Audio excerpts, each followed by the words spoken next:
Boa noite, pessoas. Começamos a nossa segunda videoaula. Tá? Tem que se acostumar, tem que estudar, prestar atenção no que eu estou falando, mas estudar aqueles textos que eu encaminhei para vocês, como complementação, resolver aqueles exercícios, que é o que a gente tem por enquanto. Né?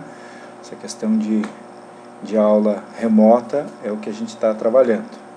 Então, na última aula a gente falou sobre a questão da classificação dos crimes. Tá? Nós estabelecemos lá uma sequência grande com relação a crimes próprios, comuns, instantâneos, permanentes, enfim, a gente traçou toda uma questão relacionada à classificação dos crimes. Hoje, dentro da teoria do crime ainda, a gente vai falar do fato típico. Tá? Então a gente vai falar tanto da construção do fato típico, quais são os elementos que o integram, e aí vamos falar de pelo menos 3 destes elementos. A questão da conduta, do resultado e do nexo de causalidade. Tá certo? Eu fiz alguns gráficos aqui para ver se vocês conseguem acompanhar o raciocínio. Então, além de falar, vocês vão ter um auxílio visual aí para tentar entender essa parte da matéria. Ok? Então vamos lá. Só para a gente lembrar a estrutura analítica do crime. Então, o que é o crime? O crime é um fato típico, tá? É ilícito e culpável. Então, esses são os 3 elementos que integram a estrutura analítica do crime, partindo de um pressuposto de uma teoria tripartite que divide o crime em 3. Nós já trabalhamos questões anteriores nas quais estruturalmente o crime é dividido em 2, fato típico e ilícito, sendo a culpabilidade um elemento que permite a responsabilização penal do sujeito. Mas a gente vai partir de uma tendência tripartite, onde o crime é o fato típico, ilícito e culpável. Ok? O fato típico, por sua vez, ele é composto nos crimes materiais pela conduta, mais resultado, mais nexo causal, mais tipicidade. Então vamos só relembrar aquela classificação no que diz respeito aos crimes materiais. Crime material é aquele que descreve uma conduta. A partir dessa conduta eu tenho um resultado naturalístico, um resultado que acontece no mundo, e para que esse crime seja considerado consumado é preciso que este resultado previsto e descrito no tipo penal aconteça. Esses são os crimes materiais. Então, nos crimes materiais, o fato típico é composto por 4 elementos: a conduta, o resultado, o nexo causal e a tipicidade. Então são 4 os elementos que integram o fato típico quando a gente fala de crime material, ok? Já nos crimes formais e nos crimes tentados, o fato típico ele é composto apenas por 2 elementos: a conduta e a tipicidade. Tá? Por quê? Porque nos crimes formais, conforme a gente falou na aula anterior, eu tenho a descrição da conduta e o resultado naturalístico. O que não se exige para a consumação dos crimes formais é que o resultado naturalístico de fato aconteça. Vocês vão lembrar que nos crimes formais basta a realização do comportamento, da conduta descrita no tipo penal, para que eu possa afirmar que o crime está consumado. A obtenção do resultado naturalístico, aquele previsto e descrito no tipo penal, ele é o que nós chamamos de exaurimento da conduta. Então a conduta está consumada no momento em que a conduta é praticada. A sua realização no mundo corresponde ao exaurimento da conduta. Então não precisa para o crime estar consumado. Então ele existe independentemente de haver ou não resultado. Por isso que, se vocês observarem, há uma diferença dos crimes materiais e formais aqui, crime material e crime formal. Então eu tenho conduta nos 2 e tenho tipicidade nos 2. Como os crimes formais não exigem para a sua realização nem o resultado, porque ele não precisa, também eu não vou ter um nexo causal, que é justamente o vínculo existente entre a conduta e o resultado. Então, crimes formais, por não exigirem para a sua consumação, para a sua existência, o resultado naturalístico, ele se contenta para a sua existência a conduta, que é aquela descrita no tipo penal, e a tipicidade, que é um dos elementos que a gente também vai estudar na sequência nas outras aulas. A mesma coisa se dá com os crimes tentados.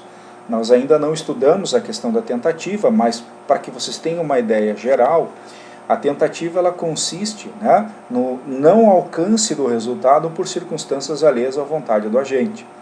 Assim como nos crimes formais, nos crimes tentados, eu também não tenho resultado. Porque se houver resultado, o crime é consumado, e aí, se ele for material, ele entra aqui, né, nesse preceito aqui inicial, que está contido aqui nessas 4 circunstâncias. Já os crimes formais, os crimes tentados, ingressam nestas 2 situações. O primeiro dos elementos que a gente vai tratar é a questão da conduta. Então, dentro da teoria das condutas, nós temos basicamente 3 teorias. A teoria clássica, a teoria finalista da ação e a teoria da imputação objetiva. Se vocês observarem no material que eu disponibilizei no RA, existem 2 textos que falam sobre a teoria da imputação objetiva. Então seria muito importante que vocês lessem aqueles textos com relação à imputação objetiva, para que em aulas posteriores a gente possa tratar dessa teoria em particular, que é uma teoria mais moderna e que pressupõe que vocês dominem e conheçam bem essa teoria, né, a clássica e a finalista da ação. A teoria clássica, só para que vocês entendam, ele estabelecia como conduta, ele tinha um conceito de conduta que é esse que aparece na primeira linha. Tá? Então, o que é a conduta? Para a teoria clássica, a conduta é o comportamento humano voluntário que produz uma modificação no mundo exterior. É o comportamento humano, repito, voluntário que produz modificação no mundo exterior. Nós não podemos perder de vista que a teoria clássica com relação à conduta, ela é um expoente da teoria positivista, da escola positivista, e trata as questões do direito penal a partir de causa e efeito. Então é uma teoria basicamente causal. Então ela trata causa e efeito. Então eu tenho o comportamento humano voluntário, que é exercido pelo indivíduo, e esse comportamento humano voluntário, porque se ele não for voluntário não é uma conduta, ele produz uma modificação no mundo exterior. Então eu tenho uma causa, que é o comportamento, e um efeito, que é a modificação no mundo exterior. Então é esse primeiro elemento que a gente tem que entender. O comportamento humano voluntário é a causa, tá? E a modificação no mundo exterior é o efeito. Então, para a teoria clássica, também chamada teoria causal da ação, o que interessa é o sujeito voluntariamente produziu um movimento externo e esse movimento externo acabou gerando uma modificação no mundo exterior. Então, é nesse sentido que eu tenho a ideia de conduta na teoria clássica, ou teoria causal da ação. Vontade, portanto, é a causa da conduta e a conduta é a causa do resultado. Para a teoria clássica, entendam, o comportamento gerado pelo sujeito não tem um objetivo, não tem um porquê, não tem uma razão. As razões, os porquês, os motivos da conduta, na teoria clássica, elas são observadas lá na culpabilidade. Lembrando que a estrutura do crime é fato típico, ilicitude e culpabilidade. Para a teoria causal da ação, o dolo e a culpa são elementos que integram a culpabilidade e não o fato típico, não a conduta. Então o sujeito aqui, ele pratica o resultado, ele realiza o seu comportamento, alcança um resultado, e nesta fase não se pergunta, não se questiona o que o levou àquele resultado. Então aqui nesta observação, a conduta criminosa depende apenas da circunstância de ter o agente produzido fisicamente um resultado previsto em lei. É o que a gente chama de fotografia do resultado. Então aqui eu vou dar um exemplo para vocês entenderem o que significaria essa fotografia do resultado. O Código Brasileiro de Trânsito, ele tem lá no artigo 302 a figura delitiva do homicídio culposo na condução de veículo automotor. Então lá descreve, assim, de forma bem simples, que se você causar a morte de alguém na condução de um veículo automotor, você responde por aquele crime. Então imaginem a seguinte situação: o sujeito está dirigindo o seu carro na pista de rolamento, dentro da velocidade permitida por aquela pista de rolamento. O seu veículo possui todos os elementos em dia, freio, suspensão, faróis, está tudo ok no carro. Tá? Ele está dirigindo na pista de rolamento, dentro da velocidade. Tá? Quando, ao ultrapassar um ônibus que estava estacionado, uma pessoa sai pela frente do ônibus, tá? E ingressa na pista de rolamento de forma que, tá, o motorista do carro não consegue parar o carro, porque como ele sai de trás do ônibus, lhe era naquela situação impossível ver a pessoa que saía do ônibus. Ele acaba atingindo a pessoa, que morre como consequência do atropelamento. Então, para a teoria causal da ação, a análise é feita a partir do comportamento voluntário, que é o sujeito estar dirigindo o seu veículo dentro da pista de rolamento, e a ocorrência de um resultado no mundo exterior, que é a morte da pessoa.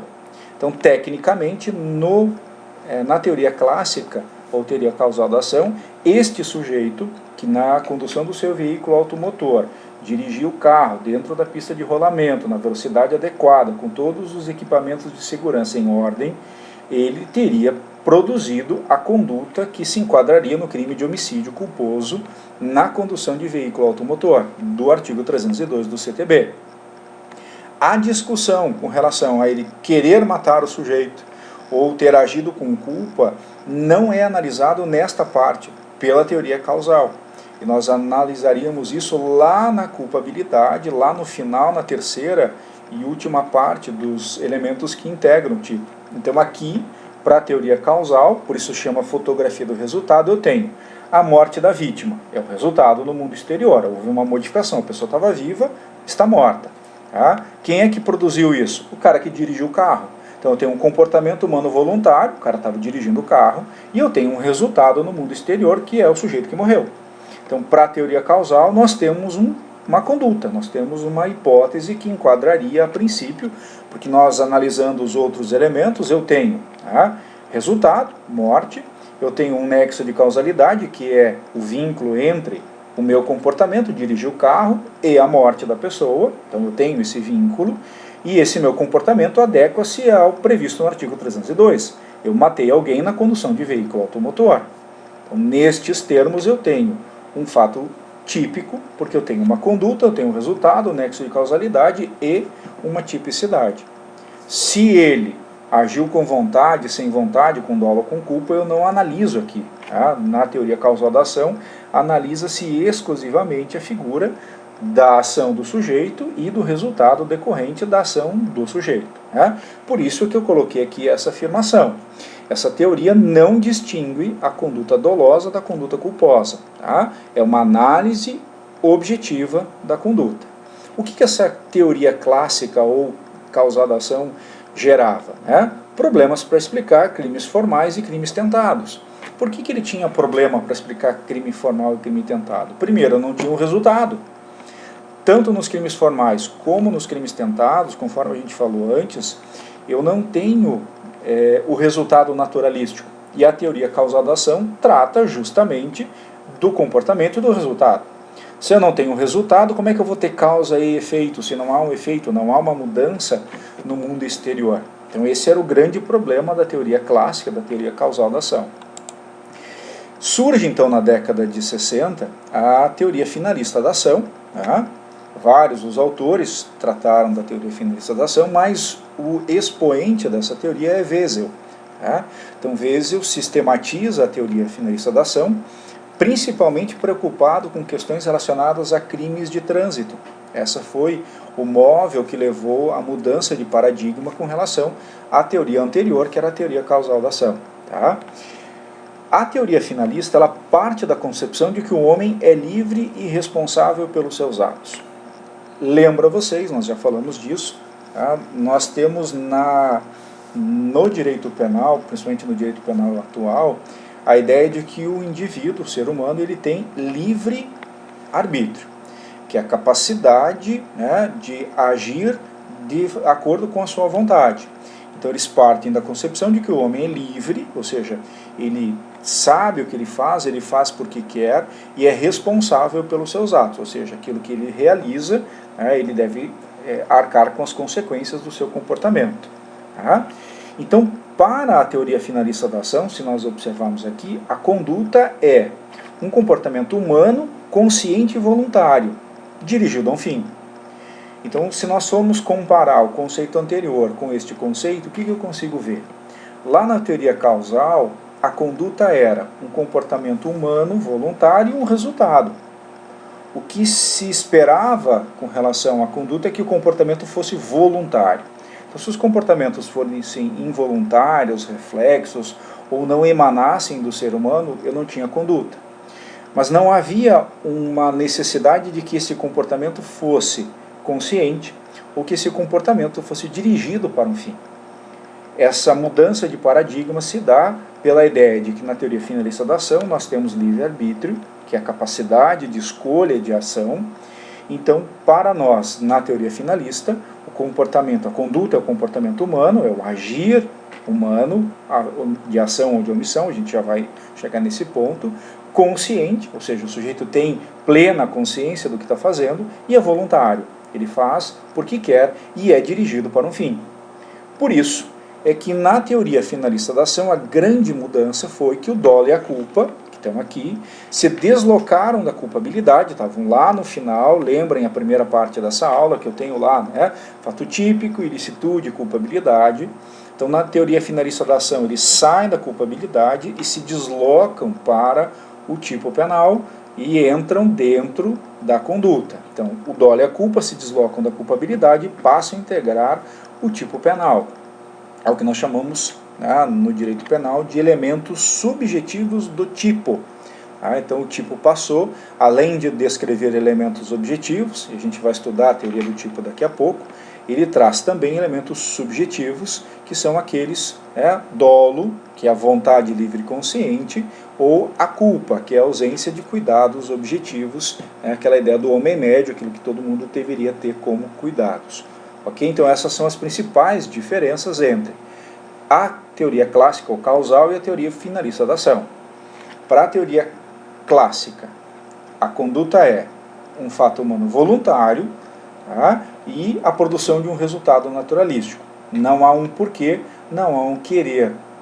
Na teoria finalista da ação, a conduta é um comportamento humano, consciente e voluntário, mas dirigido para um fim. Há uma finalidade no meu comportamento, há um querer intrinsecamente existente dentro do tipo penal. Isso torna o tipo, com elementos objetivos e elementos subjetivos. Tá? Então a gente pode colocar aqui um conceito, que é o conceito atual, de conduta, que é a ação ou a omissão humana, consciente e voluntária, dirigida a um fim, consistente em produzir um resultado tipificado em lei como crime ou contravenção penal. Então esse é um conceito, repito, de conduta. Então ele consiste na ação ou omissão humana. É importante, entender que o direito penal ele se dirige especificamente para comportamentos humanos.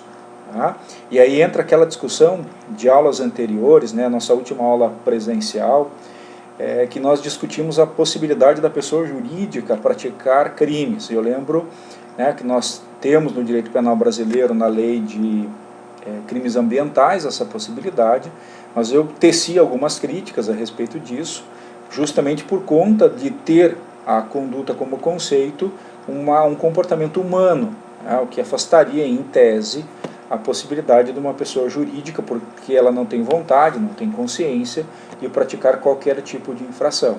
Então, é uma ação ou omissão humana, consciente e voluntária, é preciso que o sujeito tenha a capacidade e a vontade de realizar o elemento descrito no tipo penal, dirigida a um fim, por isso é chamado de teoria finalista, porque ela é objetiva, alcançar um fim, consistente em produzir um resultado, tipificado em lei. Esse resultado, conforme nós veremos, ele pode ser tanto jurídico quanto material, como crime ou contravenção penal. Ok? Quais são as formas, portanto, de conduta? Eu tenho a ação e eu tenho a omissão. Então, o que é a ação? A ação consiste no movimento corporal exterior. É o que nós chamamos de agir positivamente. É um agir positivamente. É fazer algo. É o sujeito que pega uma faca e dá uma facada na barriga de uma pessoa, dá uma pedrada na cabeça de uma pessoa para matá-lo, que leva os objetos que pertencem a uma outra pessoa.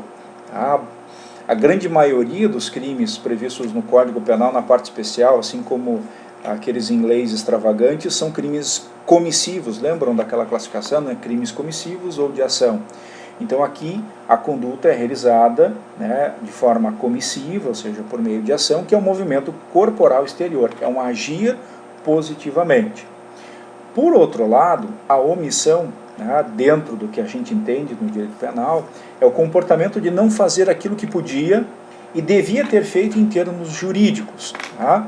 Então a nossa omissão aqui é uma omissão jurídica e não necessariamente natural, que era característica da teoria causal da ação.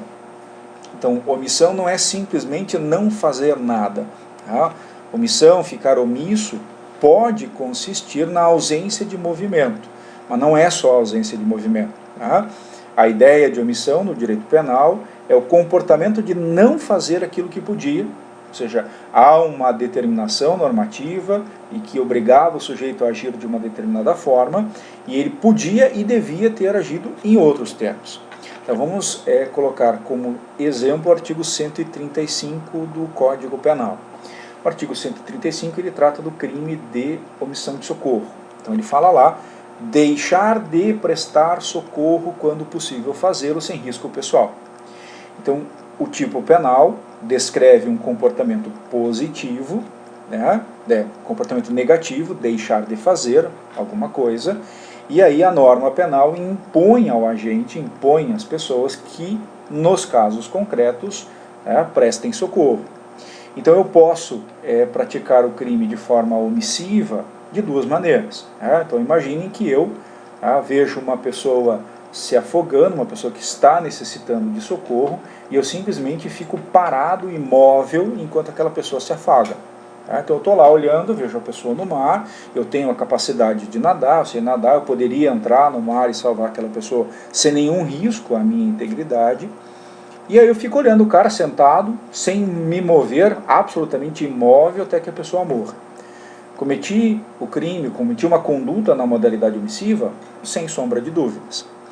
Se de outra forma, eu vendo a pessoa se afogar, eu simplesmente resolvesse fazer uma caminhada na praia, então eu olho a pessoa se afogando, viro para o outro lado e sigo o meu caminho, como se nada tivesse acontecido. A omissão neste caso não consiste numa ausência de movimento, isso eu quero que vocês observem. A omissão aqui consiste em não fazer aquilo que podia e devia ter sido feito em termos jurídicos. Porque em termos jurídicos, o que eu deveria ter feito? Ou prestado socorro, entrado no mar e salvado a pessoa, caso isso fosse possível, sem risco à minha integridade física ou à minha vida, ou, se por outro lado esse risco existisse, eu tinha que chamar a autoridade, alguém que pudesse prestar o socorro. Então, a ação é um movimento positivo, é um fazer positivamente, enquanto que a omissão consiste necessariamente num comportamento de não fazer aquilo que podia e devia ter feito em termos jurídicos. Então, omissão não é ficar parado, omissão não é necessariamente não se mover.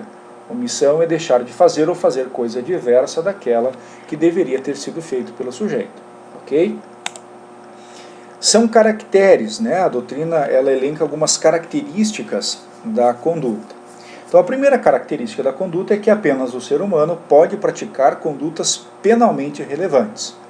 Então, a questão da conduta para efeitos de caracterização do direito penal devem emanar do ser humano.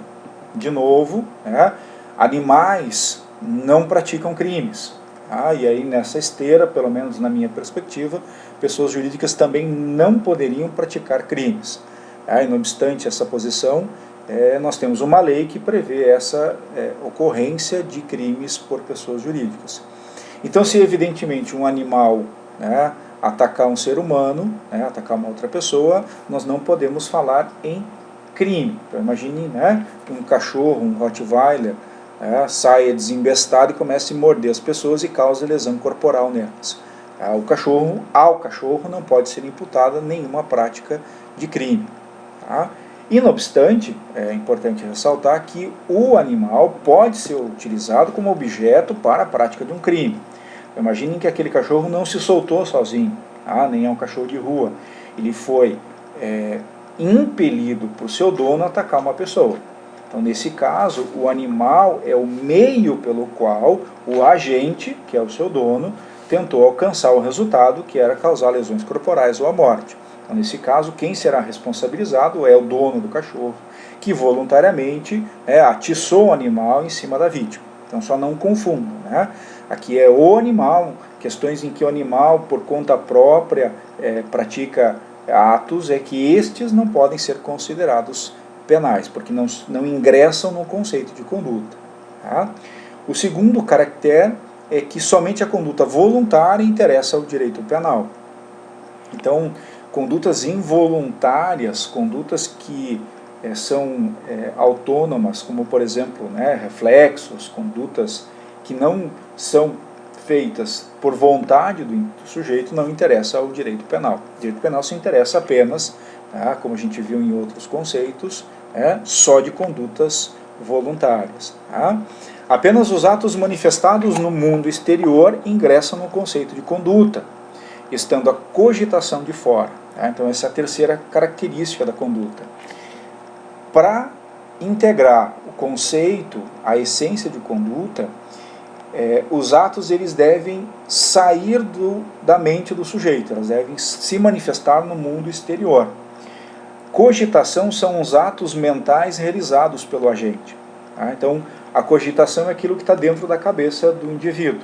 Então, a gente pode cogitar um monte de coisa, às vezes a pessoa numa situação de raiva ou de fúria, ela até pensa em matar, em bater, ou numa outra pessoa, ou numa situação de desespero, furtar aquilo que não lhe pertence, mas enquanto isso estiver no mundo das ideias, enquanto isso estiver dentro da cabeça do sujeito, nós chamamos isso de cogitação. A cogitação, em nenhuma hipótese, é responsabilizada penalmente no direito penal atual. No futuro, quem sabe, mas nos dias de hoje, a cogitação não integra a conduta para nenhuma situação. Então, tudo aquilo que se pensa, enquanto mantido dentro da cabeça, não interessa ao direito penal. O que interessa ao direito penal é a manifestação no mundo exterior. Então, somente o ser humano pode praticar condutas penalmente relevantes, somente condutas voluntárias interessam ao direito penal e apenas atos manifestados no mundo exterior, que podem ingressar no conceito de conduta. Então, aquilo que está internamente, que faz parte da mente do sujeito, não integra o conceito de conduta. E por fim, a conduta ela é composta basicamente por dois elementos. Um ato de vontade dirigido a um fim, então eu tenho uma vontade finalisticamente dirigida, eu realizo um elemento dessa minha vontade dirigida para um fim, aquilo que eu quero, aquilo que eu pretendo alcançar pelo meu comportamento. E essa manifestação da vontade no mundo exterior. Então eu tenho uma vontade dirigida para um determinado fim e manifesto essa minha vontade no mundo exterior. Como eu manifesto essa minha vontade por meio de uma ação ou de uma omissão.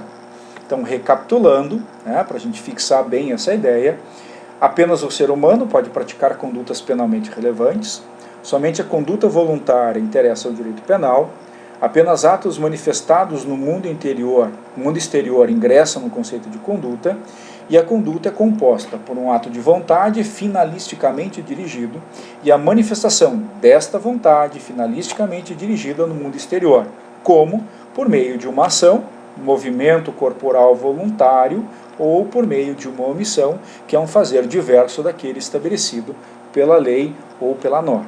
Ok? Em que situações nós podemos dizer que não haverá, portanto, a conduta? Então, exclui-se a conduta quando houver caso fortuito, força maior, atos ou movimentos reflexos, coação física irresistível, também chamada de visa absoluta, e sonambulismo ou hipnose. Então, caso fortuitos e força maior são situações que fogem do controle do agente. Se a conduta é o comportamento voluntário decorrente do sujeito, o caso fortuito são situações praticadas pelo homem, mas que fogem necessariamente à conduta do sujeito, à vontade do sujeito. Então, por mais que a vontade dele se dê de forma diferente daquela realizada pelas pessoas, ele não tem como interferir. Então isso é caso fortuito. Na força maior eu tenho situações da natureza, que são acontecimentos imprevisíveis e inevitáveis. Se nós formos pegar o Rio de Janeiro, por exemplo, nós temos ali situações de enchentes. Em períodos de chuva, alaga tudo, a água entra em todos os lugares. Então aquilo é uma situação de força maior. Então a força maior são acontecimentos da natureza que são imprevisíveis, inevitáveis e que não partem necessariamente do comportamento humano. Então, casos fortuitos e força maior fogem do conceito de conduta e, portanto, não podem integrar o conceito de fato típico, o que exclui, portanto, a sua caracterização como crime. Eu tenho ainda os atos ou movimentos reflexos. Então, são situações que decorrem de movimentos involuntários do corpo humano, decorrente de atividade reflexiva do sistema parasimpático. Então, a título de exemplo, o sujeito está lá no médico para fazer um exame de revisão, um check-up, e no momento que o médico vai testar o reflexo do sujeito, batendo com o martelinho no joelho, a perna do sujeito levanta, acerta a boca do médico e quebra todos os dentes. Não pode o sujeito, que deu a pesada na cara do médico, ser responsabilizado, por exemplo, por lesões corporais. Porque aquele movimento é um movimento reflexo, ele parte de uma atividade incontrolada do indivíduo. Então não é ele quem controla o chute, aquilo é um movimento que decorre de uma atividade involuntária do corpo. Então isso afasta o conceito de conduta e, portanto, a sua caracterização como fato típico. Da mesma forma, a coação física é irresistível. Na coação física irresistível, e nós vamos estudar mais adiante a denominada coação moral irresistível, que é a vis moralis. Então, na coação física, eu tenho, por parte de um terceiro, a prática do comportamento delitivo. Então, na doutrina, normalmente, isso se explica da seguinte maneira. Uma pessoa com uma compleição física maior, com uma força maior do que o agente, pega a sua mão, com uma faca, por exemplo, e obriga fisicamente o sujeito a dar uma facada em alguém. Observa-se que por mais que o sujeito resista, a sua incapacidade física impede a facada. Então ele é coagido fisicamente de forma irresistível. Então, por mais que a faca esteja na mão dele, por mais que o braço dele tenha sido esticado na barriga da vítima, quem de fato determinou a realização do comportamento foi o outro sujeito, que fisicamente o coagiu à realização do crime. Então, neste caso, a pessoa que teve o seu comportamento coagido, ele não responde pelo crime, sim a pessoa que o coagiu. Essas são as regras do direito penal. E, por fim, as questões de sonambulismo ou hipnose também impedem a responsabilização criminal do sujeito. Tanto o sonambulismo quanto a hipnose excluem do agente a sua capacidade voluntária. Então, nenhum destes dois casos permite que o sujeito responda, porque nesse caso não é uma conduta voluntária, não é uma conduta finalisticamente dirigida para a realização do comportamento. Ok? Seguindo. Então nós vamos agora para o segundo elemento, nós falamos da conduta, vamos falar do resultado. Então aqui eu passei um conceito de resultado. Resultado é a consequência provocada pela conduta do agente. Então nós vimos que conduta é o comportamento voluntário, voluntário e consciente, destinado a um fim realizado por meio da ação ou da omissão. Então o resultado, ele nada mais é do que a consequência daquele meu comportamento, daquela minha conduta. Então eu, voluntariamente, finalisticamente, resolvo puxar um gatilho e disparar um projétil em direção a uma pessoa. Então o resultado é a consequência desse meu comportamento, dessa minha conduta. Então a morte da vítima nos casos de homicídio é o resultado, é a consequência provocada pela conduta do agente. Eu tenho o comportamento, ação ou omissão, e eu tenho o resultado, aquilo que decorre do comportamento praticado pelo agente. Doutrinariamente, nós podemos estabelecer duas espécies de resultado. Eu tenho o resultado jurídico ou normativo, e eu tenho o resultado naturalístico ou material. Então, o resultado jurídico normativo é a lesão ou a ameaça de perigo de lesão do bem jurídico protegido pela lei penal. O resultado naturalístico ou material é a modificação no mundo exterior provocada pela conduta do agente. Então aqui eu peço que vocês tenham bastante atenção para a gente entender a diferença de resultado jurídico, resultado naturalístico e de tipicidade material. Eu recebi um pedido de explicação, na verdade foi uma pergunta, em que a acadêmica perguntava se havia diferença entre resultado jurídico e a questão da tipicidade material, que é uma coisa que a gente vai ver um pouquinho mais lá adiante, que é o quarto elemento que integra o fato típico. Então a gente vai tentar responder essa pergunta dentro do possível, porque ele envolve necessariamente a compreensão de outros elementos que nós ainda não estudamos, mas só para a gente poder distinguir o jurídico e o natural daquele que virá a ser denominado de tipicidade material. Então, o resultado jurídico normativo é, de forma bem simples, a lesão ou ameaça de perigo de lesão do bem jurídico protegido pela lei penal. Voltemos a aulas anteriores. No momento em que a norma penal ela é criada por meio da lei penal, lembram da diferença de lei penal e norma penal?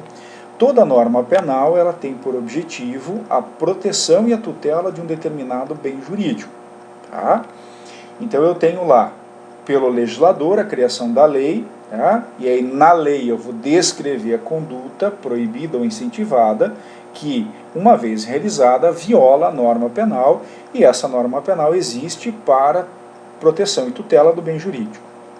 Então, toda vez que eu tenho uma conduta tal qual prevista na lei penal, se este comportamento, ele lesionar o bem jurídico, ou ameaçar de perigo o bem jurídico, eu tenho um resultado jurídico normativo, porque ele alcança justamente aquilo que a norma pretende proteger. Então, normalmente, crimes materiais consumados, se eles forem de dano, lembram daquela classificação? Crime de dano, crime de perigo, da aula anterior? Então, os crimes de dano são aqueles que lesam efetivamente o bem jurídico tutelado. Crimes de perigo são aqueles que ameaçam de lesão o bem jurídico. Então, são duas situações diferentes. Então, nos crimes de dano, se houver um resultado naturalístico, se houver um resultado, eu vou ter lesão ao bem jurídico, aquilo que era objeto de tutela. Nos crimes de perigo, a mera ameaça ao bem jurídico já configuraria o resultado jurídico. Nos crimes materiais, por isso que ele é chamado de resultado naturalístico ou material, é preciso que haja modificação no mundo exterior provocado pela conduta do agente. Ou seja, é preciso que, de alguma forma, tenha havido no mundo exterior, ou seja, além dos aspectos jurídicos, uma modificação em algo, em algum objeto ou numa pessoa, e que essa modificação tenha sido causada necessariamente pelo comportamento, pela conduta do sujeito. Então vamos pegar um exemplo do crime de homicídio. No crime de homicídio eu tenho lá a conduta. Tício dispara uma arma de fogo em direção a Mévio. Esse disparo, esse projétil acerta Mévio fatalmente e ele morre. Então eu tenho uma conduta e eu tenho um resultado. Esse comportamento do Tício para Mévio é um comportamento que gerou uma modificação no mundo exterior. Ele estava vivo e está morto. Então houve uma mudança, mudou-se o status de vivo para morto. Por outro lado, também houve lesão ao bem jurídico tutelado, porque se nós formos lembrar, o crime de homicídio tutela a vida humana, o artigo 121 e os que lhe seguem tutelam a vida humana. Então, nesse caso, nesse exemplo, eu tive tanto um resultado jurídico, porque houve lesão ao bem jurídico tutelado, vida humana, e houve uma modificação do mundo exterior provocado pela conduta do agente. Qual seja, o sujeito estava vivo e agora está morto. Houve uma modificação. Poderíamos dar um outro exemplo, a questão da lesão corporal. Uma pessoa vai lá e dá um soco na cara da pessoa, e esse soco quebra os dentes, por exemplo. Então eu tenho um resultado jurídico, porque houve uma violação, houve uma lesão ao bem jurídico tutelado, que é a integridade física da pessoa, e um resultado naturalístico, porque houve uma modificação anatômica, o sujeito perdeu os dentes que ele tinha, ok? Então aqui nesse caso, crimes materiais, obviamente, vão ter tanto um resultado jurídico quanto um resultado naturalístico. Por outro lado, se eu pensar no crime de, por exemplo, injúria, que é um crime formal. Então a pessoa vai lá, né, e xinga outra pessoa de idiota, imbecil, retardado, burro, feio, preto, enfim, né, utiliza de algum tipo de atribuição de qualidade negativa, que é o que caracteriza o crime de injúria. Nesse caso, observem, né, eu vou lá e ofendo a dignidade e o decoro de uma determinada pessoa. Eu tenho, portanto, uma lesão ao bem jurídico tutelado, que neste caso do crime de injúria é a honra subjetiva.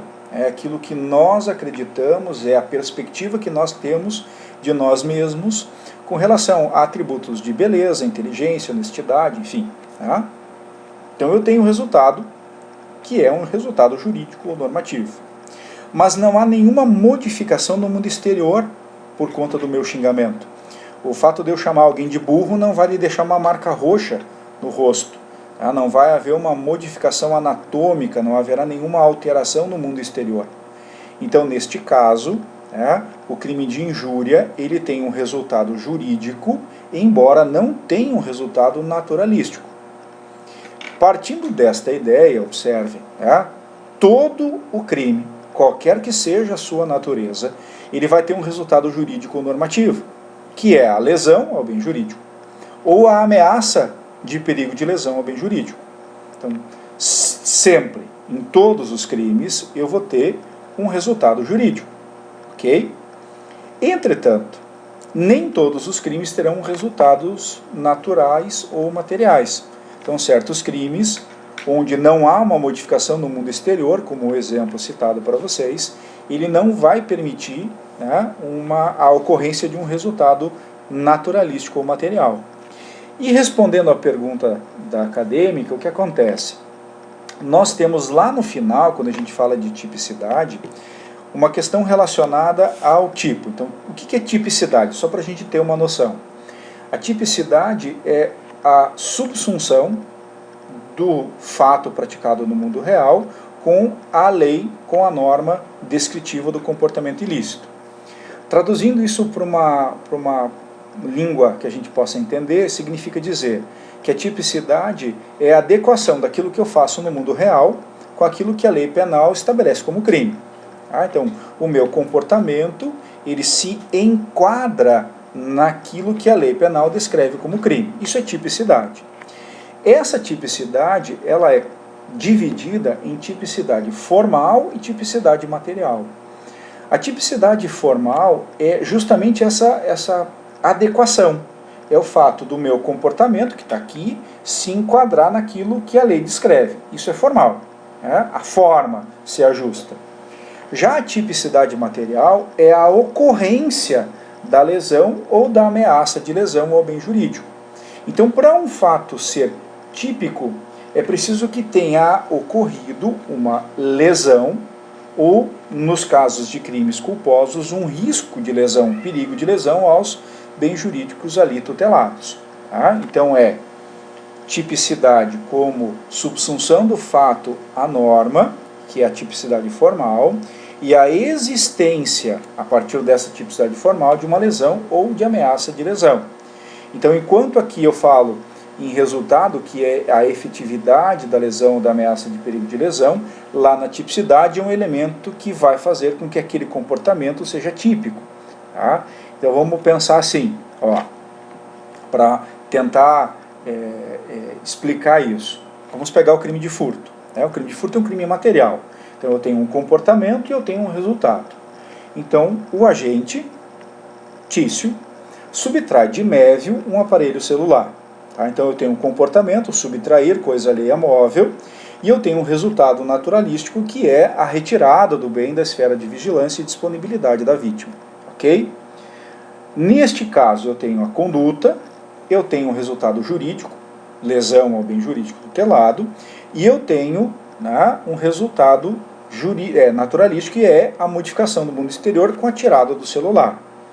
Analisando lá na frente a tipicidade, o comportamento do Tício de levar o celular embora corresponde formalmente àquilo que está escrito no artigo 155, que é o que fala do furto. Da mesma sorte, né, o fato de eu levar aquele celular, que vale R$5.000, lesa efetivamente o bem jurídico patrimônio. Ok?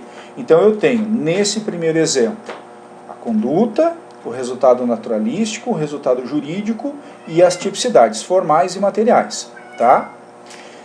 A partir deste mesmo exemplo, eu vou chegar a uma outra situação. Tá? Você tem o mesmo Tício, o mesmo Mévio, né? Ele, ao invés de subtrair um aparelho celular, ele subtrai uma caneta Bic de 75 centavos.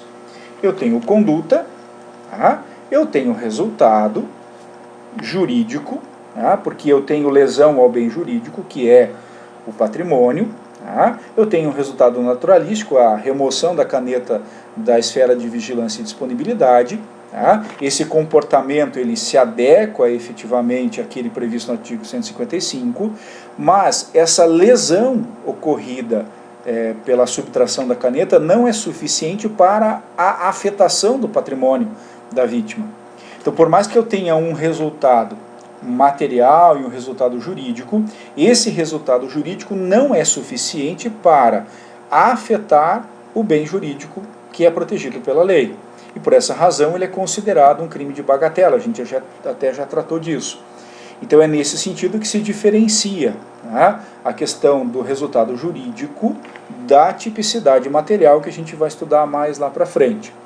Se vocês não entenderem ou não entenderam essa questão, mais adiante a gente volta, discute, e se as dúvidas persistirem, vocês mandem perguntas para a gente tentar responder essa questão. Tá? Então agora a gente vai seguir na matéria. Relação de causalidade ou nexo causal. Então a gente falou de conduta, a gente falou de resultado, agora a gente vai falar de nexo de causalidade ou relação de causalidade ou ainda nexo causal. Então eu coloquei ali para a gente um conceito. Então, nexo causal é o vínculo formado entre a conduta praticada por seu autor e o resultado por ele produzido. Então é muito simples de entender. O nexo causal é apenas e tão somente o vínculo que se forma entre a conduta e o resultado, né, decorrente daquela conduta. Então, para facilitar a nossa vida, né, então eu tenho aqui uma ação ou omissão voluntariamente dirigida a um fim, conduta, e eu tenho do outro lado o resultado. O nexo de causalidade surge, portanto, como um vínculo entre a conduta, a ação ou omissão e o resultado. Então, isso aqui é o nexo causal. É o que faz a ação e a omissão estarem diretamente ligados ao resultado. Então, eu vou imputar este resultado, que é jurídico ou natural, àquele comportamento, aquela conduta que é praticada por ação ou por omissão. Então aqui na verdade vocês devem entender que os elementos eles vão se complementando, não dá para entender isso de forma dissociada. Então eu tenho um resultado jurídico ou naturalístico, ele está aqui, tá? E este resultado decorre dessa ação ou dessa omissão. Então esse vínculo, representado aqui por esta linha, é o que nós chamamos de nexo causal. Tá? Então, se só faltava desenhar, está desenhado. Então, o resultado, a ação ou omissão, que é a conduta, e o nexo de causalidade. Tá? Nós temos, dentro do direito penal brasileiro, duas teorias para explicar a questão do nexo de causalidade, ou seja, até que ponto um determinado comportamento pode ser a causa efetiva de um determinado resultado. Então, a primeira teoria, que é chamada teoria da equivalência dos antecedentes, ela diz o seguinte: causa é todo o fato humano sem o qual o resultado não teria ocorrido, quando ocorreu e como ocorreu. Tá? Essa é a teoria adotada pelo Código Penal, lá no artigo 13. Então, agora é a primeira vez, desde que nós começamos a teoria do crime, que nós entramos especificamente no Código Penal. Na primeira parte, quando a gente falou da teoria da lei penal, nós fomos até o artigo 12. Então aqui nós temos a primeira teoria, que é adotada pelo Código Penal, que é a teoria da equivalência dos antecedentes. Causa é todo fato humano sem o qual o resultado não teria ocorrido, quando ocorreu e como ocorreu. Então aqui na verdade nós fazemos a análise por meio de uma exclusão mental de determinados comportamentos. Então eu vou pensar assim: se eu retirar esse fato humano, esse comportamento, essa conduta, o resultado aconteceria como ocorreu e quando ocorreu? Tá? Se a supressão desse fato humano, dessa conduta, tá, não interferir no resultado, ela não é causa do resultado. Tá? Então vamos pensar assim: tá? Uma pessoa morreu. Então aqui eu tenho um resultado que é a morte da pessoa. Tá? Essa pessoa morreu por conta de ter ingerido um veneno.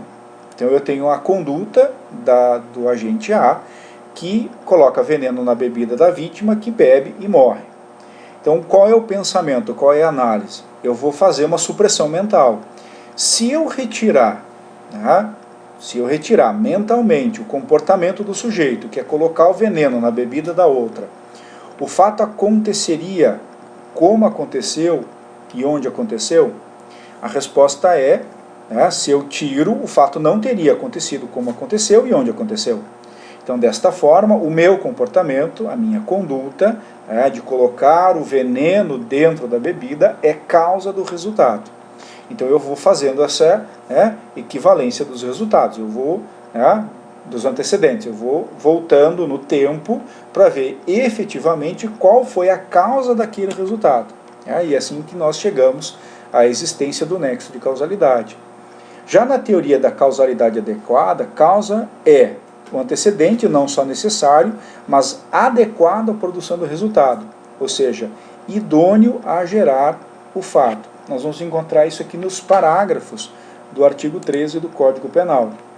Então nós podemos colocar aqui um conceito de causa. Causa, portanto, é todo comportamento humano, comissivo ou omissivo, que de qualquer modo concorreu para a produção do resultado naturalístico. Então, causa e efeito geram o nexo de causalidade. Para verificar se algum acontecimento insere-se ou não no conceito de causa, emprega-se o processo hipotético de eliminação, que é isso que a gente estava falando. Eu vou lá e suprimo mentalmente aquele meu comportamento, e se o resultado ocorrer ainda assim, esse comportamento não é causa daquele resultado. E aí nós temos uma observação aqui importante. Exige-se, entretanto, a causalidade psíquica, que constitui-se na presença de dolo ou culpa por parte do agente em relação ao resultado. Para a gente entender tanto a questão que se verifica aqui, na equivalência dos antecedentes, e a questão relacionada à causalidade psíquica, eu vou traçar alguns exemplos. Então imagine assim, eu tenho uma pessoa que morreu decorrente de disparo de arma de fogo. Aí eu volto um ponto. Eu vou atrás da pessoa que efetuou o disparo de arma de fogo. Então, se a pessoa não tivesse disparado a arma de fogo, a bala, o projétil não teria saído da arma, não teria alcançado a vítima não teria morrido. Então aquele disparo de arma de fogo é causa do resultado morte. Só que eu posso botar um ponto ainda, porque se o dono da empresa, da loja de armas, não tivesse vendido a arma para a pessoa, ela não teria disparado, a pessoa não teria morrido. Mas eu posso botar um ponto ainda. Se a fábrica não tivesse produzido o projétil, ele não teria sido vendido pela loja de armas, e o cara não teria disparado e a vítima não teria morrido. Mas eu posso ir mais um ponto ainda para trás. Se não tivesse sido retirado da mina o chumbo, não teria sido produzido o projétil, não teria sido vendido na loja, o cara não teria dado tiro, a pessoa não teria morrido. Se eu for voltando no tempo, eu vou chegar até o primeiro homem. Então, se o cara não tivesse nascido, não tivesse tido um filho que foi trabalhar de mineiro, tivesse tirado o metal para produzir o projétil, para a arma ser vendida, para o cara dar o tiro. Eu iria numa linha infinita, e aí eu responsabilizaria todas as pessoas. Então, a questão da causalidade psíquica, ela determina que só pode ser responsabilizado, só pode ser considerada causa aquela que se insere, né, quando o sujeito tem dolo ou culpa com relação ao resultado. Então o cara que tirou o chumbo da mina, ele não queria matar o Mévio. A intenção dele não tinha nem dolo nem culpa, ele estava extraindo o metal dentro da sua atividade laborativa. A empresa que produziu a bala não produziu a bala para matar o Mévio. Assim como o cara que vendeu a arma para o Tício também não tinha a intenção de que ele matasse. Tá? Caso diferente seria, entretanto, se o cara que vendeu a arma soubesse de alguma forma que ele tinha a intenção de matar o Mévio, que Tício tinha a intenção de matar o Mévio. E aí ele vende a arma tendo a vontade de que ele usasse a arma para matar o Mévio. Aí sim eu teria uma causalidade psíquica, que é isso aqui que está em caixa alta, o que permitiria necessariamente a responsabilização penal desse vendedor da loja. Caso contrário, a responsabilidade pela conduta e o resultado exige do sujeito que ele tenha dolo ou culpa. Por isso que a dolo e a culpa saíram da culpabilidade e vieram para o fato típico, justamente porque é o comportamento que já é finalisticamente dirigido a um resultado específico, querido e pré-estabelecido pelo sujeito. Ok? E aí, nos dirigindo já para a parte final da aula, nós temos as concausas. O que é concausa? Concausa é a convergência de uma causa externa à vontade do autor da conduta, influindo na produção do resultado naturalístico por ele desejado e posicionando-se paralelamente ao seu comportamento, comissivo ou omissivo. Estas concausas, essas causas, elas podem ser dependentes, que é a que emana da conduta do agente, inserindo-se no curso normal de desenvolvimento causal. Ou ela pode ser independente, que é a que foge da linha normal de desdobramento da conduta. Então, para tentar transformar isso numa coisa mais fácil de compreender, nós temos a seguinte explicação. Então nós temos aqui Tício, Mévio e Caio, os nossos bandidos de plantão. Então Tício, ele tem a intenção de matar Caio. Tá? Então Tício dispara uma arma de fogo em direção a Caio. Curso causal 1, representado aqui por essa linha vermelha. Tá? Então aqui eu tenho uma causa, resultado, então eu quero matar o Caio, então eu efetuo um disparo de arma de fogo, tentando matá-lo. Mévio, por sua vez, também quer o mesmo resultado morte. Então o que ele faz? Mévio coloca veneno no café de Caio, curso causal 2. Então observem aqui, senhores, que eu tenho um curso causal, que é essa linha vermelha que vai de Tício para Caio, e eu tenho um outro curso causal, que é o de Mévio, que coloca veneno no café de Caio. Então os dois querem o mesmo resultado, a morte de Caio. Esse emprega um disparo de arma de fogo e este emprega o veneno para chegar em Caio. Assim, para Tício, a conduta de Mévio é uma concausa independente. Por que é uma concausa? Então vamos voltar aqui para ver o exemplo, o conceito. Concausa é a convergência de uma causa externa à vontade do autor da conduta. Então Tício, quando estava na linha dele, o Mévio, são duas causas externas, influindo na produção do resultado, a morte do Caio, por ele desejado e posicionando-se paralelamente ao seu comportamento. Então, Tício, Mévio e Caio, voltamos aqui àquela ideia. Tício, um nexo causal, um curso causal, Mévio, um segundo curso causal. Então, Tício dispara uma arma de fogo, Mévio coloca veneno no café de Caio. O que os dois querem? Que Caio morra.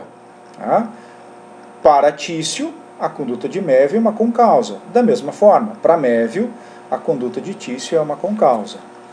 Na nossa próxima aula, o que a gente vai fazer?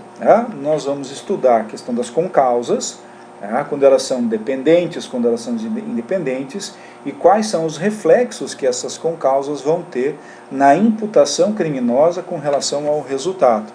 Então são situações em que eu tenho dois cursos causais, acontece o resultado naturalístico e eu tenho que saber como eu vou punir as pessoas, eu vou atribuir o resultado para Tício ou para Mévio, qual deles responderá efetivamente pelo crime.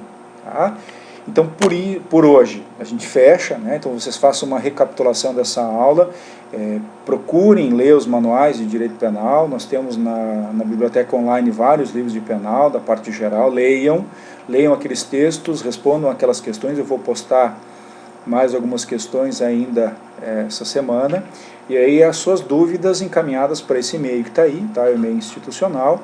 E aí semana que vem eu já posto mais 2 aulas para vocês, né? Enquanto a gente estiver de quarentena, de afastamento social, a gente vai trabalhando por aqui, ok? Bons estudos e até a próxima.